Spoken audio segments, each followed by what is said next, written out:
భారత్ పాకిస్తాన్ ఈ రెండు దేశాలు కూడా అణ్వస్త్ర దేశాలు. సో అణ్వస్త్ర దేశాలైన భారత్ పాక్ల మధ్య యుద్ధం అంటే 6వ యుద్ధం, మీరు చెప్తున్నట్టుగా చివరి యుద్ధం ఎలా ఉండబోతోంది? అండ్ ఈ సమయంలో పాకిస్తాన్ అణ్వస్త్ర దేశం కాబట్టి భారత్ వార్ స్ట్రాటజీ ఎలా ఉండబోతోంది, ఎలా ఉండాలి? ఎస్ అండి, ఇప్పుడు భారత్ పాక్ల మధ్య యుద్ధం అంటూ జరిగితే అది 6వ యుద్ధం అవుతుంది. ఈ 6వ యుద్ధం అతి భీకర యుద్ధం అవబోతుంది. కానీ మనం అనుకుంటాం మొన్న పహల్గాం దాడి తర్వాత ఇండియా పాకిస్తాన్ని అటాక్ చేస్తే అది అణ్వస్త్రాలు పట్టుకొస్తుంది, అసలు భారతదేశాన్ని ఏం చేస్తో అని మనం భయపడ్డాం, గుర్తుపెట్టుకోవాలి. కానీ భారతదేశం ఎంత శక్తివంతమంటే కేవలం 4 రోజుల్లో ఒక అణ్వస్త్ర దేశమైన పాక్ని మోకాళ్ళ మీద నిలబెట్టాం. అది మన కళ్ళ ముందు చూసాం. కేవలం కొన్ని నెలల ముందు మాత్రమే, కొన్ని నెలలు అయ్యింది చూసారు. అది భారత యొక్క శక్తి. ఇప్పుడు ఇంకొక 6వ యుద్ధం జరిగితే, ఇంకొక యుద్ధం భారత పాకల మధ్య జరిగితే అది ఎలా ఉండబోతుందంటే ఒకటే చెప్తున్నా, అది యుద్ధ భాషలో ఉంటుంది, స్విఫ్ట్ వార్ అవుతుందండి. చాలా షార్ట్ టర్మ్ వార్ అవుతుంది, చాలా స్విఫ్ట్ అనమాట, చాలా వేగవంతమైన. మొన్న మే 7 నుంచి 10వ తారీఖు 4 రోజులు యుద్ధం జరిగినట్టు కేవలం 3 నుంచి 10 రోజుల్లో ముగిసిపోతుందండి యుద్ధం. అంత యుద్ధతంత్రం చేస్తుంది. స్విఫ్ట్ అనమాట, అంటే షార్ట్ టర్మ్, చాలా సుదీర్ఘకాలం జరగదు, చాలా షార్ట్ టర్మ్, చాలా మంచి కొన్ని 3 నుంచి వారం రోజుల్లో జరిగిపోతుంది. కానీ ఈ యుద్ధం ఏదంటే టెక్నాలజికల్ బేస్డ్, అంటే సాంకేతిక యుద్ధం అవుతుంది. చూడండి, మొన్న సాంకేతిక యుద్ధం, ఎయిర్ డిఫెన్స్ సిస్టమ్స్ అన్నీ వర్కౌట్ అవుతుంది. ఇప్పుడు భారత్ పాక్ల మధ్య 6వ యుద్ధం జరిగితే అదే ఫైనల్ వార్ అవుతుంది. ఎందుకంటే భారతదేశం ఇది ఫైనల్ వార్ అవ్వడానికి అన్ని సిద్ధం చేసింది. ఈ యుద్ధం 2 రకాల యుద్ధ నీతులు ఉంటుంది. ఒకటి మిలిటరీ స్ట్రాటజీ, ఒకటి అయితే ఇది మన ఆర్మీ వ్యూహం అనేది ఒకటి ఉంటే, రెండోది దౌత్య వ్యూహం అనేది 2 ఉంటాయి. ఈ కేవలం 3 నుంచి 10 రోజుల యుద్ధాన్ని ముగించి పడేస్తారు. ఏ విధంగా అంటే ఇంకా పాకిస్తాన్ అంటే 3 నుంచి 10 రోజుల పాక్ అంతం. మన ఆర్మీ చెప్పినట్టు ఇక పాకిస్తాన్ వరల్డ్ మ్యాప్లో ఉండదు. ఎలా చాలా దేశాలు అయినాయి అండి, ఇలా యుఎస్లేవే అని చాలా, 2వ ప్రపంచ యుద్ధం తర్వాత ఆస్ట్రియా అనేది కొన్ని దేశాలు ఉండేవి, అవన్నీ పోయినాయి. తర్వాత ఒట్టోమన్ సామ్రాజ్యం మొదటి ప్రపంచ యుద్ధం తర్వాత ఎన్నో పోయినాయండి. బ్రిటిష్ సామ్రాజ్యమే అంతమైపోయింది 2వ ప్రపంచ యుద్ధం తర్వాత. గుర్తుపెట్టుకోవాలి, ఇండియా పాకిస్తాన్ ఈ దేశాలన్నీ స్వతంత్రం వచ్చి. యుద్ధం అంటే ఒక పెద్ద మహా సామ్రాజ్యాలు కూలిపోతాయి. ఇప్పుడు 6వ యుద్ధం ఇండో పాక్ల మధ్య జరిగితే అది చివరి వారు పాక్ అంతం. ఏ విధంగా అంటే ఇండియా ఆపరేషన్ సింధూర్లో వ్యూహాన్ని మళ్ళీ అమలు జరిగిద్ది. ఏంటది అమలు జరిపిద్దంటే ఏంటంటే ఫస్ట్ టైము అది అణ్వస్త్రాలు అనేది దానికి బ్రహ్మాస్త్రాలు లాంటివి. కాబట్టి ఇండియా అణ్వస్త్రాల సైట్ల మీద అటాక్ చేస్తుంది. ఒకటి. రెండోది ఏంటంటే అణ్వస్త్రాలు బయటికి తీసి ప్రయోగించాలి అంటే దానికి ఎయిర్ బేస్లు కావాలి. నూరికాన్ ఎయిర్ బేసెస్ అనేది, తర్వాత రావల్పిండి దగ్గర, కరాచీ దగ్గర, చాగా హిల్స్ ఇలాంటి చోట ఈ ఎయిర్ బేస్లు సుమారు 1 డజన్ ఎయిర్ బేస్లు ఉంటాయండి పాకిస్తాన్లో. ఈ ఎయిర్ బేస్లు ఫస్ట్ నాశనం చేసేస్తారు. దేంతో అంటే బ్రహ్మోస్ మిసైలు, బంకర్ బర్స్ట్ బాంబర్స్తోనూ, తర్వాత వీటితోనూ మన ఎయిర్ క్రాఫ్ట్లు ఉపయోగించి మొత్తం పాకిస్తాన్ ఎయిర్ బేస్లు నాశనం అయిపోతాయి. ఎయిర్ బేస్లు నాశనం చేస్తే అణ్వస్త్రాలు బయటికి తీస్తే ప్రయోగించడానికి ఉండవు. ఇక మూడోది ఏంటంటే ఆయన ఎయిర్ డిఫెన్స్ సిస్టమ్, వాళ్ళ రాడార్ సిస్టమ్ ఉంటుందన్నమాట.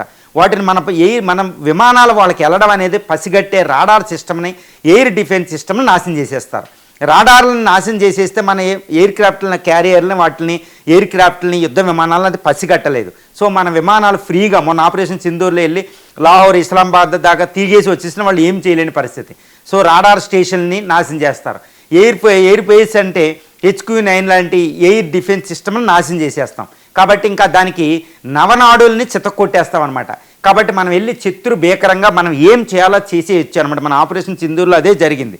ఇంకోటి ఏంటంటే వాళ్ళ నుంచి వచ్చే డ్రోన్ని, ఎయిర్ క్రాఫ్ట్ క్యారియర్లు మన యొక్క ఎయిర్ డిఫెన్స్ సిస్టమ్ లాంటి ఇప్పుడు మనకి S-400 ఒకటి ఉంది, ఆకాశ్ అని ఒకటి ఉంది, IL-70 ఇలాంటి ఎయిర్ డిఫెన్స్ సిస్టమ్ని ఎక్కడికక్కడ మోహరించి మన మీదకి రానివ్వరు.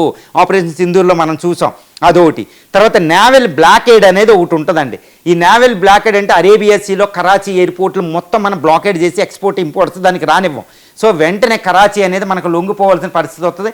INS విక్రమాదిత్య, INS విక్రాంతలో రంగంలో దిగితే, న్యూక్లియర్ సబ్మెరైన్స్ రంగంలో దిగి, అంటే ఏంటి, నేవీ వెళ్ళి అటాక్ చేస్తూ ఉంటుంది, ఎయిర్ ఫోర్స్ అటాక్ చేస్తూ ఉంటుంది, ఆర్మీ అటాక్ చేస్తూ ఉంటుంది. తర్వాత సైబర్ అటాక్లు జరుగుతూ ఉంటుంది. ఇప్పుడు present modern war, space war జరుగుతుంటుంది. స్పేస్ నుంచి మనం ఎక్కడికక్కడ దాన్ని కోఆర్డినేట్ చేస్తారు. సో ఇది coordinated attack by army, navy, air force plus cyber security వింగులు, ఈ రాకెట్ ఫోర్స్, ఇవన్నీ ఏకచిత్తంగా పాకిస్తాన్ ఒకేసారి అటాక్ చేస్తే దాని న్యూక్లియర్ వెపన్స్ తీయకుండా, దాని ఎయిర్ డిఫెన్స్ సిస్టమ్ పనిచేయకుండా చేసేస్తాం అనమాట. ఇక ఇలాంటి సమయంలో ఏమవుతుందంటే వాళ్ళు డిఫెన్స్లో పడిపోతారు. చూడండి, ఇజ్రాయెల్ ఇరాన్ వార్ జరుగుతుంటే ఒక పెద్ద శత్రు భీకర ఇరాన్ని ఇజ్రాయెల్ ఎలా కొట్టిందండి? దాని ఆర్మీ చీఫ్ని, ఐఆర్జీసీ చీఫ్ని, న్యూక్లియర్ సైంటిస్టులని, పెద్ద పెద్ద ప్రధానులు లాంటి వాళ్ళని అటాక్ చేసి చంపేసింది. సో దాంతో ఇరాన్ అనేది డిఫెన్స్లో పడిపోయింది. అంతే, దాని యొక్క శక్తి కూడా బయటకు రాలేదు. అది ఇజ్రాయెల్ వార్ఫేర్.